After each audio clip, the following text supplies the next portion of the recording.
မိမလလေးတယောက်ရဲ့အချစ်ကိုရဖို့ဆိုတာရုပ်ရည်ထက်ဘိုက်ကပိုရေးကြီးတယ်ဆိုတာခမည်းသိပါသလား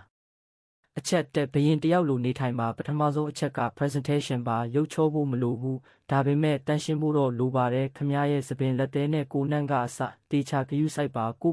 တန်မိုးထားတဲ့အမျိုးသားကိုမှအမျိုးသမီးတွေကပြန်ပြီးတန်မိုးထားတတ်ကြတာပါအချက်နှစ်နားထောင်ခြင်းရဲ့စွမ်းအားဒုတိယအချက်ကနားထောင်ပေးပါလူအများစုကကိုယ့်အကြောင်းကိုပဲပြောချင်ကြတာ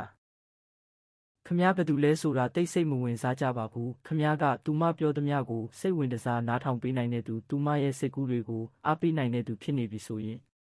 ခမည်းဟာသူမအတွက် special တယောက်ဖြစ်သွားပါပြီအဲ့ဒါကြောင့်တေချာနားထောင်ပေးပါအချက်3 high value man ဖြစ်ပါစေနောက်ဆုံးအချက်ကတော့ကိုယ့်ရဲ့ကိုရည်မှန်းချက်ရှိပါစေမိန်းကလေးတယောက်နောက်ကိုပဲတကောက်လိုက်နေတာထက်ကိုယ့်ရဲ့အလုပ်ကိုယ့်ရဲ့ဝါသနာမှာအောင်မြင်အောင်ကြိုးစားနေတဲ့အမျိုးသားကပိုပြီးဆွဲဆောင်မှုရှိပါတယ်မှတ်ထားပါအချစ်ဆိုတာလိုက်ဖမ်းရတဲ့အရာမဟုတ်ဘူးကို့မှာအရေးချင်းရှိရင်အလိုဆွဲဆောင်ပြီးသားဖြစ်သွားမှာပါခမည်းတို့ရောမိန်းကလေးတယောက်မှာဘလို့အချက်ကိုအကြည့်မိဆုံးလဲခါမက်မှာပြောခဲ့အောင်နော်ညီကိုတို့အဆင်ပြေကြပါစေ